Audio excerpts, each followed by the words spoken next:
So more South Africans are discontent and dissatisfied with national government and the current functioning of democracy in the country. The Human Sciences Research Council has conducted research sourcing views from the public on various topics such as affordable housing, quality education and job creation. Many are concerned about power outages, performance of state-owned entities, levels of corruption and that high unemployment rate. To discuss this further, from our Durban studios, we're joined by Benjamin Roberts. He's the Chief Research Specialist in the Democracy, Governance and Service Delivery Program in the Human Sciences Research Council. Good to have you. Thanks so much for being our guest here on the program, Benjamin. Good morning, Leanne, and Sanbonani to your listeners. Tell us a little bit more about the scale of your research and the sections that were covered. I mean, obviously I mentioned some of them, but perhaps you can give us a little bit more. Yeah, it's a public opinion program that we established at the HSRC in the early 2000s. It's called the South African Social Attitude Survey, and it tracks the opinions and underlying values of South Africans over a long period of time. So we've been tracking continuously since 2003 on a range of topics, really trying to capture their expectations of democracy, their views on society at large, and broad social cultural issues. So it covers, in the context of the State of the Nation address, it covers a range of issues that the President touched on, from broad issues such as the state of the economy, through to views on different facets of democratic performance, as well as views on leadership itself. And I think also it deals with aspects such as, I think one of the dominant topics yesterday was around energy and the state of Eskom as a state-owned enterprise. And certainly the work we do has looked at the preferences of the public relative to what the policymakers are advocating. Yeah. I mean, we know about the conditions that people live under, and I mean, the biggest, I think, big black spot on South Africa is this 29% unemployment rate as just an example, and all of these inequality levels. How would you describe how life is for most South Africans?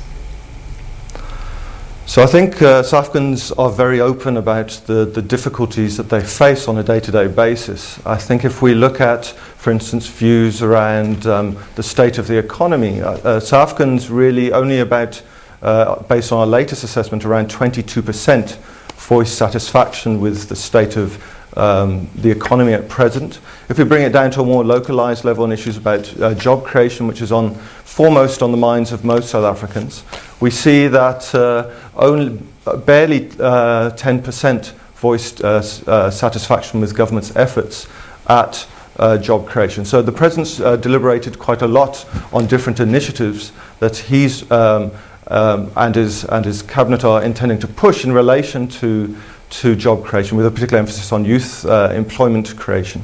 Yeah. But I think really the public is starting to say, well, we're going to adopt a wait-and-see perspective. We really want to see decisive actions on this front. And at this stage, they're quite circumspect about the economic and employment outlook. Yeah, I mean, the wait-and-see approach, and we can understand, because there's a lot that we're recovering from. There's a lot that happened in South Africa. But, you know, there was this kind of sense of optimism when President Cyril Ramaphosa took over. And the public saw a brighter future, and that things were going to change. And I mean, that's the Ramaphoria, I'm going to use the word, that we were promised, that we saw. Is that candle fading?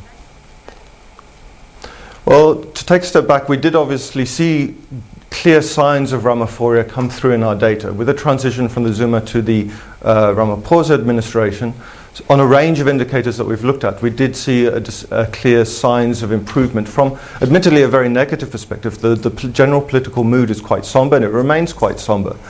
But on most of the indicators we've looked at and we've published recently, we do see that whether it's satisfaction with democracy, whether it's issues about the state of the economy, political trust in parliament, trust in national government, those did show upticks, but not huge reversals from very negative standpoint.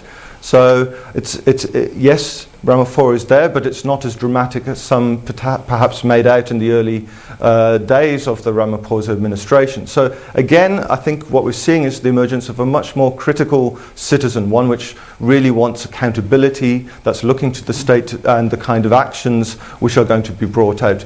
I think the outline from Sauna was generally a set of a kind of vision that the presidency wishes to push in coming years.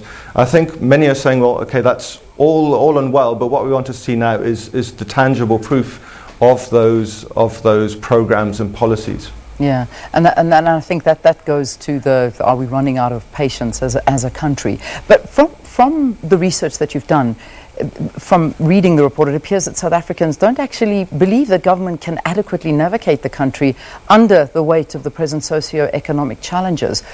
Where is government failing according to the people? Well, if you look at a range of different areas of government performance, I think there are certain areas that are still quite highly evaluated, areas such as social grants and basic social provisioning. Electricity, ironically, has historically been quite high, but we have seen a big downturn with the new sort of cycle of load shedding that we've seen recently. So if we go back to say 2 years ago to around about 2016, 72% of South Africans were happy with the government's efforts in the area of electricity. That's dropped now with our recent assessment down to 54%. So we're seeing quite a radical shift in the public's confidence in electricity, for instance. And we've got other statistics around electricity. They harbour quite widespread set of concerns around electricity. Foremost is pricing, but also issues about the generation capacity of Eskom, issues about the reliability of supply, are also critical concerns in the minds of the public as well. Yeah. So we've looked at areas such as that. The most pressing issues, and probably unsurprisingly to most, is issues such as job creation, crime reduction, affordable housing. Those get very, very negative assessments and have been sort of unchanged in that kind of assessment for quite a number of years. Judging from SONA, and not last night's one, we'll look at last year, does the President or the administration show that there is a clear and decisive plan of action to deal with the challenges and to just have a look through, is it working? Is this plan working? I think from our perspective as the Human Sciences Research Council, what we advocate quite strongly for, there are plans. I mean, there are clear plans. The President's talking about kind of important new initiatives on the go. I think what we advocate for quite strongly, certainly coming from my own perspective, is as someone in charge of a program of public opinion research, is to make sure that the voices of the people are adequately factored into decision-making processes, to ensure that that if something is tested, that basically the voice of the citizen is actively heard, and to see that it is having the kind of reach and impact that is envisaged. If not, then we want to see adaptive governance. We want to see the state respond to understand why it's not having the envisaged effect and what can be adjusted to the policy to implement those kind of on-the-ground changes that we need to see. Yeah. Just finally, as we wrap this, the research is entitled Time for Concrete Action, Growing Distrust in Government Among South Africans. What solutions do South Africans actually suggest, those that have been participating in this, to help alleviate the challenges that the country's faced with?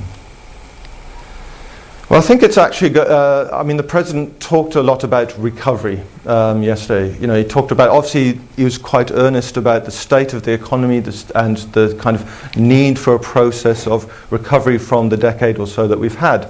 And I think that's what the public really want to see. They want to see those real signs that there is this turnaround. As I said a few minutes ago, I think the key issues around seeing real signs of job creation. Obviously, we're in a very vulnerable economic space, so I think a lot of South Africans are feeling very uncertain about the security of their employment. So seeing issues of job creation and signs of economic renewal come through, that's first and foremost in everyone's minds. But I think also just the crime, seeing basic household services being administered in a way which inspires a real sense of confidence, seeing politicians held accountable for their actions. That's very strong narrative that comes through. And I think also generally seeing issues around state-owned enterprises, seeing a real turnaround in that space. Okay, let's leave it there for this morning. Benjamin, thanks so much for talking to us. Benjamin Roberts is He's the Chief Research Specialist at the Human Sciences Research Council, talking about their new research that shows growing distrust in government among South Africans due to, among other issues, power outages, the performance of SOEs and the economy in general. Let's take a break. We'll see you after this.